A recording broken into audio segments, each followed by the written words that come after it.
আমরা বারবার বঞ্চিত হয়েছি, বারবার ধাক্কা খেয়েছি, হোঁচট খেয়েছি।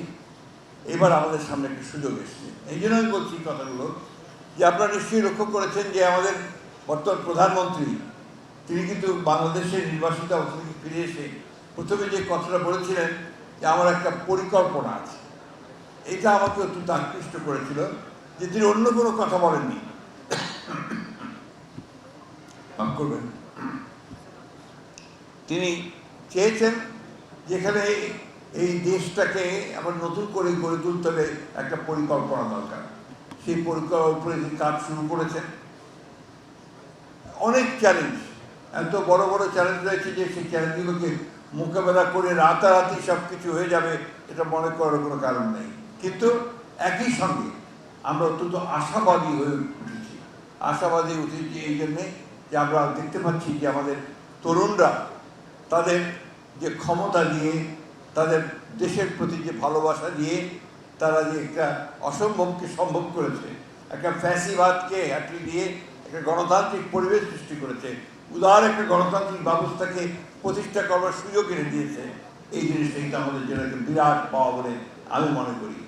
তাই যখনই জলবায়ুর কথা মনে হয় যে কোথায় আমাদের সব কিছু ধ্বংস করে দেবে, দক্ষিণাঞ্চল শেষ হয়ে যাবে, পানিতে চলে যাবে, আমাদের জল উদ্বাস্তুরা অনেক সমস্যার সৃষ্টি করবে, দেশের জন্যে আমাদের কঠিন অবস্থায় দাঁড়াবে, তারপরে মনে হয় যে আমাদের এই যে সন্তানেরা তারা যারা আজকে অত্যন্ত অনেক উঁচু মানের তারা পড়াশোনা করছে, তারা চিন্তা করছে।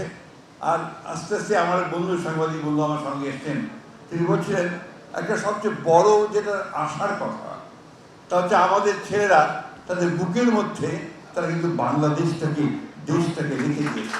এটা একটা বিরাট কথা। আমি তাকে ধন্যবাদ জানাই যে এই কথাটা আমাকে মনে করে দিয়েছেন। সে জায়গাতেই আমাদের শক্তি, আমাদের স্ট্রেংথটা ওই জায়গায় যে আমরা উঠতে জানি, আমরা ভেঙে গেলে, ধ্বংস হয়ে গেলে আবার উঠে দাঁড়াই। এই জিনিসটাই আমার কাছে সবচেয়ে বড় মনে হয়। আমি বক্তব্য দীর্ঘ করবো না, আমার বয়স অনেক হয়েছে, কিন্তু আমি আশাবাদী মানুষ। আমি বিশ্বাস করি যে আমরা উঠে দাঁড়াবো এবং আমরা জয় করবো। সেই কথা যে উই শ্যাল ওভারকাম। আজকে এখানে ভাইস চ্যান্সেলর সাহেবের কথা হচ্ছিল, তিনি অত্যন্ত আশাবাদী এখান থেকে যে ছেলেমেয়েরা বেরোচ্ছে তারা খুব ভালো করছে, সব জায়গাতে আমাদের ছেলেমেয়েরা খুব ভালো করছে। আমি জানি যে আমাদের ছেলেমেয়েদের সকলে আমরা চাকরির সংস্থান করতে পারছি না, সমাজ পারছে না, কিন্তু সেটা চেষ্টা করতে হবে। ইনশাআল্লাহ তার মধ্যে দিয়ে আমরা এগিয়ে যেতে পারবো।